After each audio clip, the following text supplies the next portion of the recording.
automática. Ele se habituou a comer o que era com trigo, ele come sem trigo. Entendeu? Então por quê? Porque ele passava tão mal, ele se sentia mal durante tanto tempo, que ele não tem o prazer da comida. Se ele ficar na casa de um amiguinho, por exemplo, o dia inteiro, e a mãe não oferecer comida, ele fica o dia inteiro sem comer. Ele não sente fome, entendeu? Não sente fome. Ele não tem... Sabe aquela...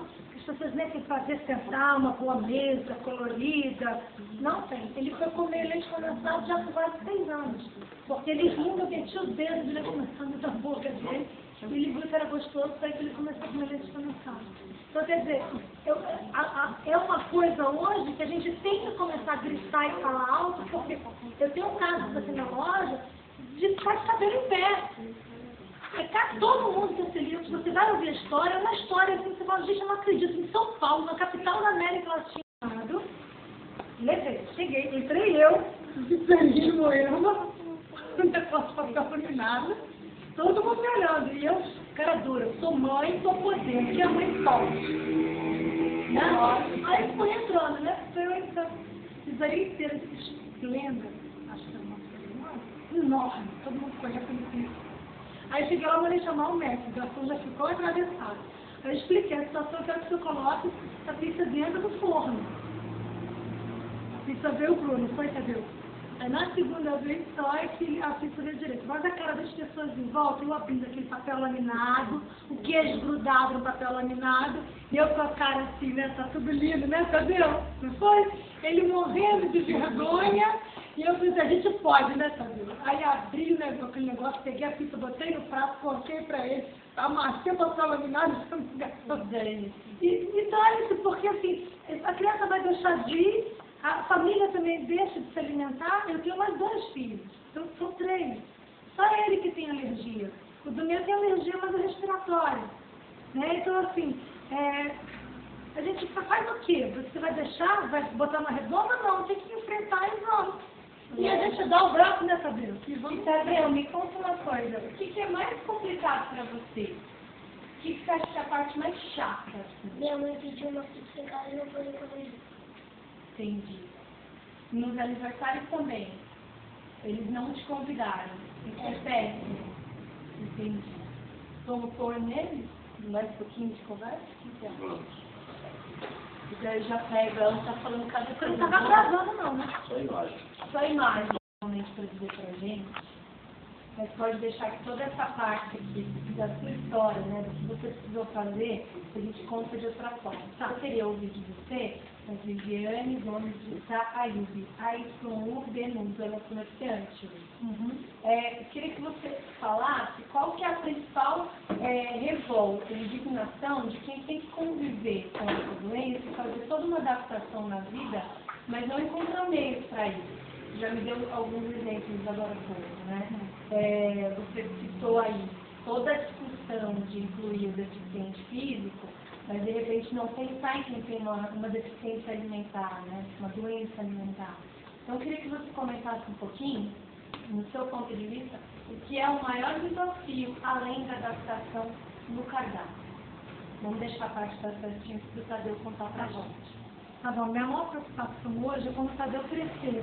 Porque hoje está sob controle. Eu aqui, antes de ser comerciante, eu continuo sendo mãe do Tadeu, porque a loja existe por causa dele, né? E para tentar ajudar outras pessoas como ele. Então, quer dizer, até esse ponto, hoje a gente já tem uma variedade grande e está resolvido. Mas aí o Tadeu vai crescer e o Tadeu vai ficar adulto. Quando ele ficar adulto, como é que ele vai fazer para trabalhar? Ele vai estar num trabalho, vai ter que viajar a trabalho, numa convenção, não sei o que ele vai fazer, o que ele vai ser quando crescer e tiver um almoço de negócios. Vamos dizer que nesse almoço sirva um estrogonofe, nesse estrogonofe o chefe de cozinha, que é até comum, pode botar uma colher de farinha de trigo para engrossar um pouco o molho. Feijoada, se coloca trigo para engrossar o molho. Se você for fritar batata frita, no mesmo óleo que se fritou alguma coisa que tinha farinha de trigo, você contamina a batata frita. Então minha pergunta é, o Tadeu vai chegar, vai no restaurante, vai no... Como é que a gente tem certeza do que ele vai comer e está isento de glúten? Porque você pede hoje o mestre, ele vem e diz, não tem nada que não tem glúten. Mas será que ele sabe o que é o glúten? Dependendo do restaurante onde você vai, né? Será que aí a pessoa come e ela passa mal? passou mal por quê? Ah, mas eu só comi batata frita. Batata frita não tem glúten, mas estava contaminado com óleo.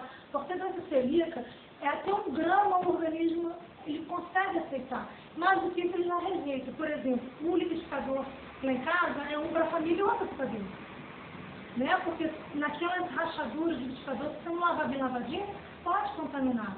O chocolate, por exemplo, algumas marcas bem conhecidas, eles hoje já colocam que contém glúten, mas não é porque no ingrediente tem glúten, é porque o maquinário que é feito, aquele sabor de chocolate, foi feito anteriormente um outro que tinha glúten, e na lavagem pode ficar contaminado, então, para evitar um problema, eles já colocam que contém glúten. Então, você vai encontrar muito no mercado, você vai encontrar muitos produtos que no ingrediente diz que não contém glúten, mas que eles têm glúten. Então, quando está industrializado, a gente já tem a lei, tudo bem.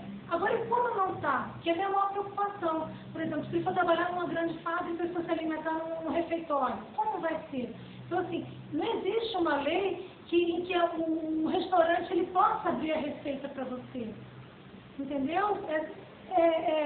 Ele trabalhando, imagina se ele for para um outro país. Como é que você faz para se alimentar no outro país? Se você não domina a língua, se você não estiver acompanhado de alguém que possa te ajudar. Então, acaba que você começa a restringir a vida social da pessoa, independente se é criança, jovem ou adulto, né? Algumas pessoas dizem que vão parar de colocar o nome de doença celíaca, porque não chega a ser uma doença, é uma marcação genética. Mas ela, assim, você controla quando você não come o glúten.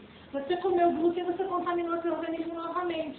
Então, quer dizer, você tem que fazer o processo todo de novo, né? Mais um pouco resumidinha, eu queria que você me falasse, a principal indignação é a falta de inclusão, então, na sua opinião? Por exemplo, existem várias discussões aí para incluir um monte de pessoas com outras dificuldades. Isso. Mas quando chega nessa questão da discussão de quem tem a deficiência alimentar... Não se tem discussão. Então, vamos falar um pouco disso mais resumidamente. Tá bom, então é isso. Quando a gente pensa que não incluir outras deficiências, como a deficiência alimentar não se fala. A gente não ouviu nunca falar em lugar nenhum. Ah, não, a gente ouve falar de pessoas que têm intolerância à lactose, ao glúten, a corante, mas com isso como um grupo de pessoas, aonde que a gente vai colocar elas? A gente vai caracterizá-las como? São pessoas que têm deficiência alimentar? Como é que a gente vai inserir elas na sociedade? Como é que a gente destaca a partir do momento que já existe uma deficiência, né? Então, assim, de que maneira que isso pode ser feito? Quem é a autoridade para fazer isso? Porque existem algumas associações, mas a gente aqui em São Paulo hoje, a gente está muito órfão. A Associação de São Paulo que cuida da doença celíaca não está dando apoio nenhum. Por exemplo, Tadeu já é celíaco já há 7 anos e meio, e até hoje eu não consegui entrar no grupo de e-mail, de troca de e-mail. Não sei por que eu não consigo entrar. Há um mês atrás eu consegui colocar o endereço da minha loja dentro do site, que é um .org.br, né? Então, assim, a gente está muito sem alguém para tomar conta desse grupo de pessoas. E não tem estimativa nenhuma. Na Argentina, hoje a gente tem uma estimativa que a cada 10 argentinos, 8 são celíacos e não sabem. No Brasil não se tem. Vamos concluir, então, sem a gente entrar nessa discussão aí do site. Segurar, porque eu vou, tá vendo que eu vou. Vamos resumir, então. Hoje a maior dificuldade é o quê? O que falta ser feito? Você já estava no caminho ali para a gente concluir. Tá. Queria só a gente voltar um pouquinho nesse ponto, um pouquinho mais resumido. Falta o quê? Falta inclusão, falta discussão, falta das pessoas serem vistas com um diferencial. Queria que você retomasse só esse ponto e concluísse para a gente. Tá bom, o que eu acho é isso mesmo. Eu acho que a gente precisa denominar essas pessoas, colocá-las num grupo, porque só num grupo a gente consegue fortalecer para poder fazer a inclusão delas na vida social, né? Porque acaba que eles são bastante restritos.